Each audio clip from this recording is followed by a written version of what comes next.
जय हिंद साथियों, आप सभी का स्वागत है हमारे इस YouTube चैनल में।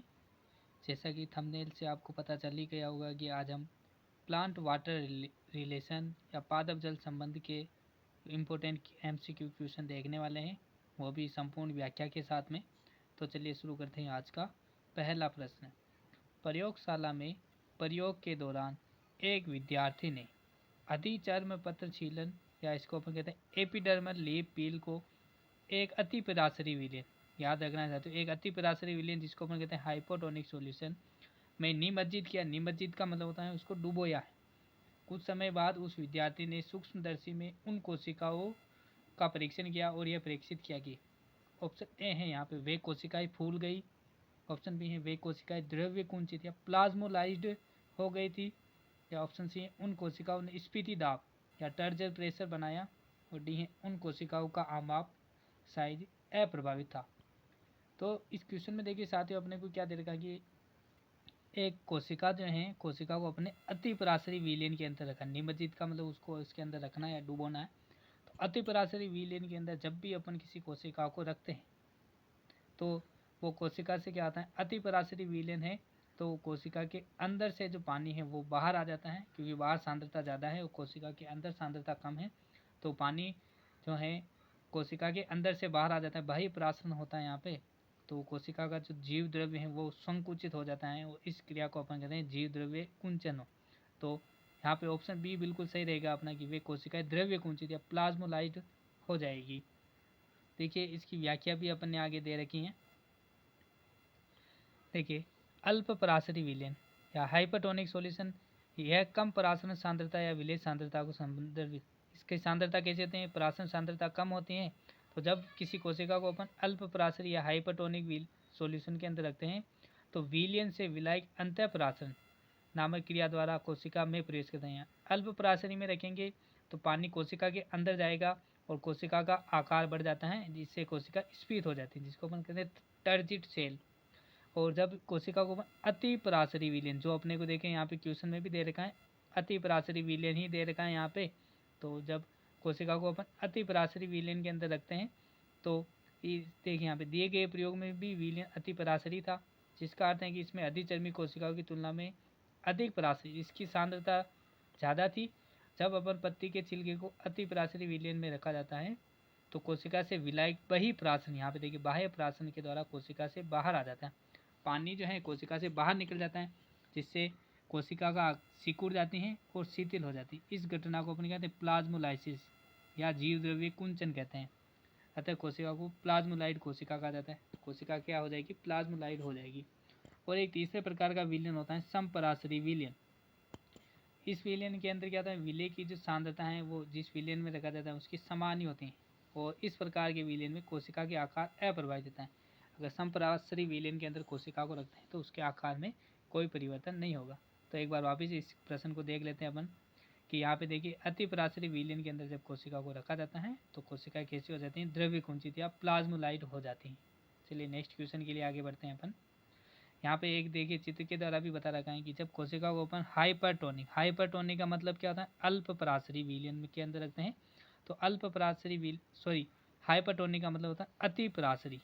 हाइपरटोनिक का मतलब क्या होता है, अति पराशरी। अति पराशरी के अंदर जब रखते हैं तो यहाँ से देखिए कि जल जो है कोशिका से बाहर निकल जाता है, जल जो है कोशिका से बाहर निकल जाता है। जब अपन आइसोटोनिक के अंदर रखते हैं तो अंदर और बाहर दोनों क्रिया होती रहती है, इससे आकार में कोई चेंज नहीं होता है। और जब अपन हाइपोटोनिक या अल्प पराशरी विलयन के अंदर रखते हैं, अल्प पराशरी के अंदर रखते हैं तो पानी देखिए यहाँ पे कोशिका के अंदर जाता है, अंदर जाता है तो कोशिका फूल जाती है। इसको अपन कहते हैं जीव द्रव्य विकुंचन या टर्जिट सेल भी कह सकते हैं।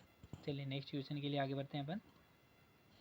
नेक्स्ट क्वेश्चन ये रहा, यदि एक पादप कोशिका को एक अल्प पराशरी, देखिए यहाँ पे कौन सा विलयन में रखा है, अल्प पराशरी मतलब हाइपोटोनिक सॉल्यूशन में रखा जाता है तो जल प्रवाह की दिशा क्या होगी, जल प्रवाह की दिशा क्या होगी। ऑप्शन ए है यहाँ पे जल प्रवाह कोशिका के अंदर की ओर होगा, ऑप्शन बी है जल प्रवाह किसी भी दिशा में नहीं होगा, ऑप्शन सी है जल प्रवाह दोनों दिशाओं में होगा, और ऑप्शन डी है जल प्रवाह कोशिका से बाहर की ओर होगा।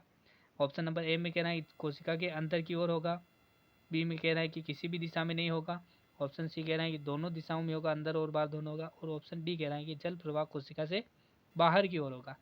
तो देखिए साथियों, यहाँ पे अभी अपन ने पिछले वाले स्लाइड में देखा भी था, यहाँ पे देखिए अल्प पराशरी विलयन नहीं दिया था क्वेश्चन में, तो अल्प पराशरी विलयन के अंदर जब अपन कोशिका को रखते हैं तो जल प्रवाह कैसे होता है, बाहर से अंदर की तरफ होता है, जल प्रवाह कोशिका के अंदर की तरफ होगा। तो यहाँ पे अपने कौन सा क्वेश्चन सही हो जाएगा, option number A, option number ए बिल्कुल सही रहेगा यहाँ पे कि जल प्रवाह कोशिका के अंदर की ओर होगा। चलिए नेक्स्ट क्वेश्चन के लिए आगे बढ़ते हैं अपन। यह रहा नेक्स्ट क्वेश्चन, प्रश्न नंबर 3 यहाँ पे, शुद्ध जल का जल विभव कितना था। जल विभव मतलब वाटर पोटेंशियल कहते हैं इसको। इस जल विभव को अपन साई डब्ल्यू भी कहते हैं, वाटर पोटेंशियल, या साई एस से दर्शाते हैं। इसको किससे दर्शाते हैं, जल विभव, सॉरी इस जल विभव को जो है अपन साई डब्ल्यू से दर्शाते हैं, वाटर पोटेंशियल कहते हैं इसको। जल विभव को डब्ल्यू का मतलब तो हो गया वाटर, और साई को अपन कहते हैं पोटेंशियल। तो शुद्ध जल का जल विभव कितना होता है, ऑप्शन ए है 1 से अधिक, ऑप्शन बी है 0, ऑप्शन सी है 0 से कम, और ऑप्शन डी है 0 से अधिक। तो यहाँ पे देखिए शुद्ध जल का जो जल विभव होता है वो कितना, 0। शुद्ध जल का जल विभव 0 मानते हैं, बाकी किसी भी जल का जो जल विभव होगा वो 0 से कम ही होगा। मतलब जल विभव का जो मान है वो हमेशा नेगेटिव के अंदर ही आएगा। आपने शुद्ध जल का याद रखना है आपने कि शुद्ध जल का जो जल विभव होता है वो 0 होता है। चलिए नेक्स्ट क्वेश्चन के लिए आगे बढ़ते हैं। एक कोशिका से दूसरी कोशिका में, एक कोशिका से दूसरी कोशिका में जल का विसरण या जल की गति कौन निर्धारित करता है। मतलब एक दो कोशिकाएं, एक कोशिका ये और दूसरी कोशिका ये, तो जल की गति इससे इसमें जाएगी या इससे इसमें जाएगी, ए और बी दोनों ही देते हैं। तो ये किससे के द्वारा निर्धारित किया जाता है, ये कहना चाह रहे हैं इस क्वेश्चन में। तो ऑप्शन ए है OP, ऑप्शन बी है WP, ऑप्शन सी है DPD, और ऑप्शन डी दे रखा है यहाँ पे TP। तो यहाँ पे क्या होता है OP TP वगैरह, तो इसको अपन ध्यान रखते हैं। OP का मतलब होता है ऑस्मोटिक प्रेशर या परासरण दाब, OP का मतलब तो क्या था, परासरण दाब, और WP का मतलब होता है वाल प्रेशर, या इसको अपन वाटर पोटेंशियल भी कह सकते हैं। DPD का मतलब होता है डिफ्यूजन प्रेशर डेफिशिएंट या विसरण दाब न्यूनता, और TP का मतलब होता है टर्जिट प्रेशर। तो देखिए यहाँ पे सीधा सा आपने को याद रखना है कि एक कोशिका से दूसरी कोशिका में जल किसके द्वारा जाएगा, DPD के द्वारा होके ही जाएगा। DPD के मान के आधार पर ही अपन जल जो है एक कोशिका से दूसरी कोशिका में जाएगा। और जो DPD का जो मान होता है, DPD बराबर परासरण दाब न्यूनता का जो मान होता है OP minus TP, OP minus TP। OP का मतलब होता है परासरण दाब और TP का मतलब होता है टर्जिट प्रेशर या स्फीति दाब। तो यहाँ पे अपना DPD बिल्कुल सही आंसर हो जाएगा। और इसकी व्याख्या भी दे रखी है यहाँ पर, तो व्याख्या में देखते हैं। व्याख्या यहाँ पे क्या दे रखी है कि देखिए डिफ्यूजन प्रेशर डेफिशिएट या विसरण दाब न्यूनता DPD वह बल है जो एक कोशिका से दूसरी कोशिका में जल के प्रवाह को निर्धारित करता है। DPD के द्वारा ही अपन बताएंगे कि कोशिका में जो जल है एक कोशिका से दूसरी कोशिका में किस प्रकार जाएगा। यह दो विलयन के बीच विसरण दाब में अंतर होता है, और यह वह मात्रा है जिससे किसी विलयन में जल या विलाई का विसरण दाब शुद्ध जल या विलाई के विसरण दाब से कम होता है। विसरण दाब प्रवणता के कारण आसानी से जल अवशोषण की अनुमति है। DPD के द्वारा ही जो होगा अंतर, उससे के द्वारा ही जल एक कोशिका से दूसरी कोशिका में जाएगा। और ये याद रखना है अपने को इम्पोर्टेंट पॉइंट कि जल चाहे निम्न से उच्च डिफ्यूजन प्रेशर डिविजन, लो DPD से वाटर जो है अपना लो DPD से हाई DPD की ओर जाएगा, लो DPD से ही हाई DPD की ओर जाएगा, निम्न से उच्च की तरफ जल गति करेगा। और एक अपने को फॉर्मूला भी आता है, DPD बराबर क्या होता है, OP माइनस TP, परासरण दाब माइनस स्फीति दाब, जो अपने पिछली वाली स्लाइड में भी देखा था। DPD बराबर क्या होता है, OP माइनस TP। चलिए आगे बढ़ते हैं, यहाँ पे OP और TP को भी देख लेते हैं। OP मतलब ऑस्मोटिक प्रेशर, OP मतलब क्या होता है, ऑस्मोटिक प्रेशर, जिसको अपन कहते हैं परासरण दाब। तो इसे दाब की मात्रा के रूप में परिभाषित किया जाता है जिसे परासरण के कारण विलायक के पारित होने को रोक। परासरण दाब क्या होता है, एक ये नेगेटिव प्रेशर होता है। परासरण दाब कैसा होता है, एक ऋणात्मक दाब होता है जो परासरण की क्रिया को रोकने के लिए काम करता है। जल विभव या वाटर पोटेंशियल, जल के अणुओं की जो मुक्त ऊर्जा होती है और किसी अन्य तंत्र में जल की ऊर्जा के बीच का जो अंतर होता है उसको जल विभव कहते हैं। या इसको अपन शुद्ध जल और विलयन के अंदर जो विभव होता है उसके अंतर को भी जल विभव कह सकते हैं। स्फीति दाब, भित्ति दाब, देखिए जब कोशिका फूल जाती है, कोशिका के अंदर पानी जाता है तो कोशिका फूलती हैं, और जो कोशिका के अंदर जो से बाहर की तरफ जो है एक दाब लगाया जाता है, इसको अपन कहते हैं स्फीति दाब। जब विसरण के कारण पादप की कोशिका में जल प्रवेश करता है, मतलब कोशिका के अंदर जल जाता है, तो पादप तंत्र में कोशिका भित्ति के विरुद्ध, मतलब कोशिका भित्ति के विरुद्ध जो है दाब बनने के कारण ये फूल जाते हैं, और इस दाब को अपन कहते हैं स्फीति दाब या टर्जिट प्रेशर कहते हैं। अगर वीडियो अच्छी लग रही है तो प्लीज़ वीडियो को लाइक और चैनल को सब्सक्राइब जरूर कीजिएगा। नेक्स्ट क्वेश्चन ये रहा हमारा, एक कोशिका से दूसरी कोशिका में जल के प्रवाह को निर्धारित करने वाला परासरणी मापदंड खालिस्तान है। एक कोशिका से दूसरी कोशिका में जल के प्रवाह, देखिए यहाँ पे जो पिछला क्वेश्चन था उससे रिलेटेड ही क्वेश्चन है, को निर्धारित करने वाला परासरणी मापदंड है। ऑप्शन ए है परासरण दाब, ऑप्शन बी है विसरण दाब न्यूनता, ऑप्शन सी है स्फीति दाब, और ऑप्शन डी है द्रव स्थितिक दाब। तो देखिए परासरण दाब को अपन कह रहे थे ओपी, परासरण दाब को क्या कहते हैं ओपी, विसरण दाब न्यूनता को अपन कहते हैं डीपीडी, और स्फीति दाब को अपन कहते हैं टीपी। द्रव स्थितिक दाब तो अभी अपने कोई सी काम का नहीं है। तो यहाँ पे देखिए जो पिछले वाला क्वेश्चन था वही क्वेश्चन है, बस यहाँ पे अपने इसके पूरे नाम लिख दिए हैं। तो यहाँ पे जो एक कोशिका से दूसरी कोशिका में जल को निर्धारण कौन करेगा, विसरण दाब न्यूनता या डीपीटी। और ये भी याद रखना है कि जल जो है हमेशा लो डीपीटी से हाई डीपीटी की ओर जाता है, लो डीपीटी टू हाई डीपीटी, मतलब जिस तरफ डीपीटी का मान कम है उस दिशा से जो जल है उच्च डीपीटी की तरफ जाएगा। चलिए नेक्स्ट क्वेश्चन के लिए आगे बढ़ते हैं। विलेय विभव, विलेय विभव या साई एस, देखिए जो पहले अपने पढ़ा था वो पढ़ा था जल विभव, पहले क्या पढ़ा था जल विभव, जल विभव पढ़ा था जिसको अपने कहा था साई डब्ल्यू, और यहाँ अपने बात करें विलेय विभव, साई एस का मान सदैव खालिस्तान होता है। तो देखिए विलेय जल विभव, शुद्ध जल विभव के अंदर तो अपन ने पढ़ा था कि इसका मान शून्य होता है, और जब विलेय विभव की बात करेंगे तो इसका मान हमेशा कैसा आएगा, ऋणात्मक। विलेय विभव का मान कैसा होता है, ऋणात्मक होता है। चलिए नेक्स्ट क्वेश्चन के लिए आगे बढ़ते हैं अपन। इंपॉर्टेंट क्वेश्चन है साथियों, एक महत्वपूर्ण क्वेश्चन कह सकते हैं अपन। प्रश्न नंबर 8 है हमारे पास, पादपों द्वारा अवशोषित मृदा के जल को क्या कहते हैं, पेड़ पौधे से जो जल को अवशोषित करते हैं उसको क्या कहते हैं। तो देखिए यहाँ पे मृदा जल को जो है अपन 3 भागों में बांटते हैं, एक को कहते हैं होलार्ड, एक को कहते हैं ईकार्ड, और एक को कहते हैं केसार्ड। यहाँ पे ऑप्शन भी अपन ने देखे हैं, ए केसार्ड, बी होलार्ड, सी ईचार्ड, और डी है फुलार्ड। तो फुलार्ड तो यहाँ पे कुछ होता ही नहीं है वैसे।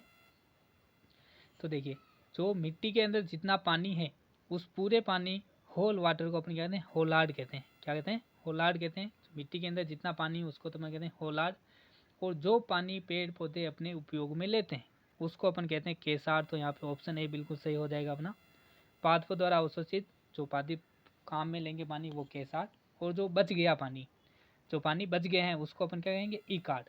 देखिए नेक्स्ट स्लाइड पे अपने इसकी व्याख्या भी कर रखी है। तो ये देखिए व्याख्या के अंदर क्या दे रखा है यहाँ पे कि होलार्ड किसको कहेंगे, मृदा में मौजूद कुल जल, जो होल वाटर या जो टोटल वाटर है उसको तो अपन कहेंगे होलार्ड। और केसार्ड किसको कहेंगे, मृदा में पादपों के लिए उपलब्ध जल की मात्रा, वह पानी जो पादप अपने लिए उपयोग में लेगा उसको अपन क्या कहेंगे केसार्ड। और इस केसार्ड को अपन कहते हैं वृद्धि जल या उपलब्ध जल भी कहते हैं। और एक होता है ई चार्ड या ई कार्ड, तो होलार्ड का वह हिस्सा जो पादपों के लिए अनुपलब्ध है। जैसे मान ले कि एक मिट्टी के अंदर अपने पेड़ पौधे को 10 लीटर पानी दिया है, 10 लीटर पानी पेड़ पौधों को डाला है, तो वो 10 लीटर तो हो गया है होलार्ड। और मान ले कि 4 लीटर पानी पादप ने अपने उपयोग में लिया है, तो वो 4 लीटर हो जाएगा केसार्ड, और जो बच गया 6 लीटर पानी उसको अपन कहेंगे ई चार्ड या ई कार्ड। ठीक है, तो उम्मीद है समझ में आया होगा। नेक्स्ट क्वेश्चन की तरफ आगे बढ़ते हैं अपन। नेक्स्ट क्वेश्चन ये रहा कि 3 कोशिकाओं ए बी और सी को रेखिक रूप से जोड़ा गया है, इनमें जल की गति की दिशा को प्रदर्शित की है, मतलब जल जो है किस दिशा में गति करेगा। देखिए यहाँ पे ए बी और सी 3 कोशिकाएं हैं, और तीनों के अंदर देखिए यहाँ पे ओपी और टीपी के मान देंगे। ओपी का मतलब तो होता है परासरण दाब, और टीपी का मतलब होता है टर्जिट प्रेशर। और अभी अपन ने देखा भी था कि जो जल की गति को जो निर्धारित करता है वो करता है डीपीडी। जल की गति को कौन निर्धारित करता है, डीपीडी। और इसका टीपीटी का फॉर्मूला अपन को पता है ओपी माइनस टीपी। टीपीटी का फॉर्मूला क्या है, OP minus TP, OP minus TP. तो इस फॉर्मूले से अपने को डीपीटी का मान निकालना है, फिर अपन पता करेंगे कि जो जल है किस दिशा में गति करेगा। और अपन ने ये भी दिखा था कि जो जल जो है लो डीपीटी, कम डीपीटी से उच्च डीपीटी की तरफ गति करता है। तो यहाँ पे देखिए ओपी माइनस टीपी करेंगे तो यहाँ पे डीपीटी का मान आएगा लगभग 5, बी के लिए मान आएगा यहाँ पे 10, बी के लिए कितना मान आएगा 10, और सी के लिए ओपी माइनस टीपी करेंगे तो मान आएगा 7।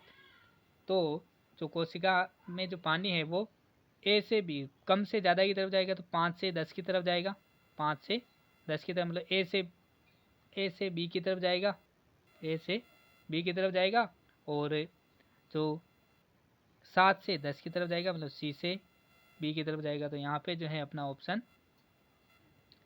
तो देखिए यहाँ पे ऑप्शन ए में दे रखा है ए से बी और बी से सी में, तो ये तो नहीं होगा। यहाँ पे ऑप्शन 2 दे रखा है ए से बी में और सी से ए में, तो ऑप्शन 2 नंबर अपना बिल्कुल सही हो जाएगा कि यहाँ से जो पानी है वो ए से तो बी में जाएगा और बी सी से भी बी में आएगा। तो उम्मीद है ये क्वेश्चन बहुत अच्छा क्वेश्चन है। यहाँ पे ऐसे क्वेश्चन परीक्षा में हमेशा पूछे जाते हैं। चलिए नेक्स्ट क्वेश्चन के लिए आगे बढ़ते हैं अपन, और उसकी व्याख्या भी करेंगे यहाँ पे। तो ए के लिए डीपीटी का मान क्या निकालेंगे अपन, डीपीटी बराबर क्या था, ओपी माइनस टीपी। इस सूत्र से डीपीटी का मान निकालेंगे तो 50 माइनस 45 करेंगे तो 5 डीपीटी आएगा। बी के लिए डीपीटी का मान 10 आ जाएगा और सी के लिए डीपीटी का मान 7 आ जाएगा। तो ये पॉइंट जो इम्पोर्टेंट पॉइंट है ये वाला, तो जल जो है निम्न डीपीटी से अधिक डीपीटी की ओर गति करता है, लो डीपीटी टू हाई डीपीटी की ओर गति करता है। तो इस प्रकार कोशिका ए और सी से जो जल है कोशिका बी में जाएगा, अतः ए से बी और सी से बी में चल जाएगा। तो ऑप्शन मतलब अपना जो 2 था वो बिल्कुल सही हो जाएगा। चलिए आगे बढ़ते हैं अपन। नेक्स्ट क्वेश्चन है, किसी पादप कोशिका को खाली स्थान विलयन में रखे जाने पर उसके फूल जाने की संभावना रहती है। यहाँ पे फूल जाने की संभावना रहती है। ऑप्शन ए है अल्प पराशरी या हाइपोटोनिक सॉल्यूशन, ऑप्शन बी है सम पराशरी या isotonic solution, option number C दे रखा है यहाँ पे अति पराशरी या हाइपरटोनिक सॉल्यूशन, ऑप्शन डी है संतृप्त। तो यहाँ अपने को देखिए कोशिका फूल जाएगी, फूलने का मतलब उसके आकार में वृद्धि होगी, आकार बढ़ेगा। तो ये तब कब होगा, जब पानी जो है कोशिका के अंदर जाएगा, पानी कोशिका के अंदर जाएगा तो उसका आकार भी बढ़ेगा। तो यहाँ पे देखिए पानी कोशिका के अंदर कब जाता है, जब विलयन कौन सा हो हमारे पास, अल्प पराशरी विलयन हो।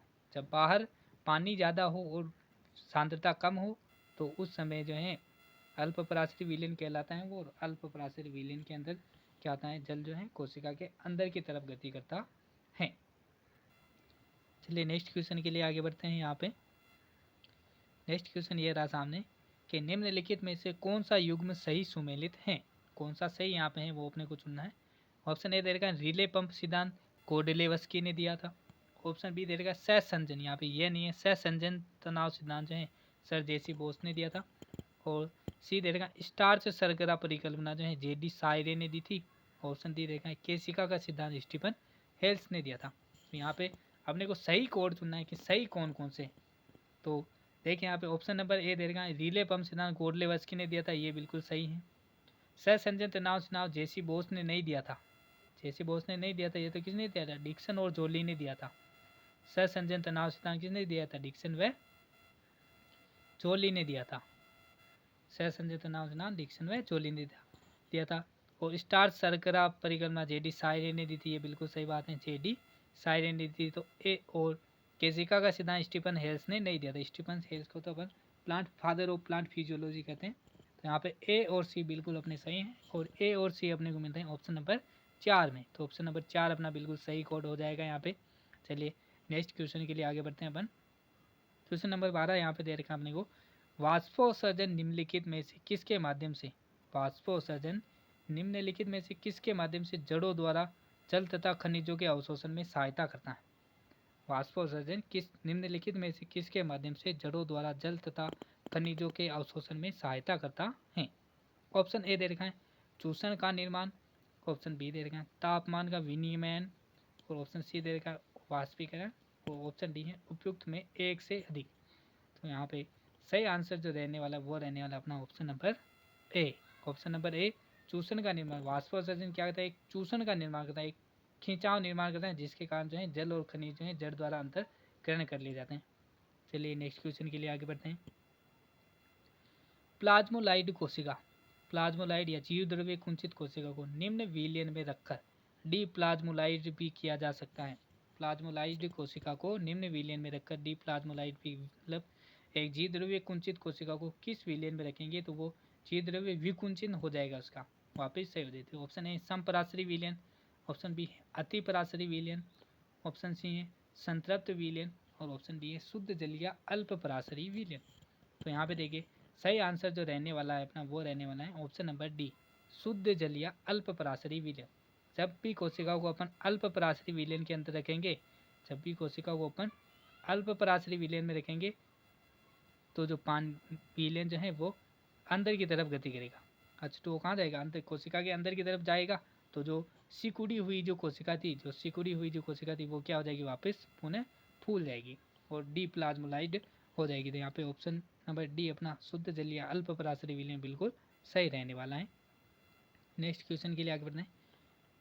प्रश्न नंबर 14 है, पौधों में बिल्टिंग या मुरझाना होती हैं जब। पौधे मुरझाते कब हैं? ऑप्शन ए दे रखा है, जाइलम को ब्लॉक या जाइलम को जब बंद कर दिया जाए। ऑप्शन बी है, फ्लोएम को बंद कर दिया जाए। ऑप्शन सी है, कैम्बियम को ब्लॉक या बंद कर दिया जाए। और ऑप्शन डी है, कुछ जड़ों की संख्या कम हो जाती है तब। तो यहाँ पे देखिए, पौधों में बिल्टिंग या मुरझाएंगे कब? जब पौधों के अंदर पानी की कमी हो जाएगी। और पानी की कमी से संबंधित अपने पास जो टिश्यू आता है वो होता है जाइलम। अगर अपन जाइलम उत्तक को बंद कर दें, जाइलम को बीच में से बंद कर दें, तो पानी ऊपर की तरफ गति नहीं कर पाएगा। और पानी जब ऊपर की तरफ गति नहीं कर पाएगा तो पौधा धीरे धीरे मुरझा जाएगा। तो पौधों में इसके लिए ऑप्शन ए अपना बिल्कुल सही आंसर हो जाएगा, जाइलम को बंद कर दिया जाना। नेक्स्ट क्वेश्चन के लिए आगे बढ़ते हैं अपन। नेक्स्ट क्वेश्चन ये था, विलयन का परासरण दाब होता है। विलयन का परासरण दाब होता है। ऑप्शन ए शुद्ध विलायक से अधिक। ऑप्शन बी शुद्ध विलायक से कम। ऑप्शन सी शुद्ध विलायक के बराबर। और ऑप्शन डी दे रखा है हमने शुद्ध विलायक से कम या अधिक। तो यहाँ पे सही आंसर जो होगा अपना इस क्वेश्चन का वो होगा ऑप्शन नंबर ए, शुद्ध विलायक से अधिक। तो विलयन का जो परासरण दाब होता है वो हमेशा अपने शुद्ध विलायक से अधिक के ही होता है। क्यों? जैसे मान लीजिए अपने पास दो तरीके के सॉल्यूशन है। एक के अंदर तो है अपने पास शुद्ध विलयन भरा हुआ है और एक के अंदर अपने पास विलयन है। एक के अंदर तो विलयन भरा हुआ है और एक के अंदर अपना शुद्ध विलायक है, शुद्ध विलायक है। मतलब मान लीजिए एक तरफ तो 100% पानी है, 100% क्या है? पानी है। और एक तरफ अपने 70% पानी है और 30% मान ली कोई सॉल्यूशन है। तो पानी किधर से किधर जाएगा? 100 से 70 की तरफ ही जाएगा। और अपन ने हमेशा देखा था कि जो पानी है वो लो से हाई की तरफ ही जाएगा, जो लो प्रेशर से हाई प्रेशर की तरफ ही गति करेगा। तो शुद्ध विलायक का जो प्रेशर है वो कम होगा और विलयन का जो प्रेशर है वो ज़्यादा होगा। और इसी को अपन कहते हैं ऑस्मोटिक प्रेशर।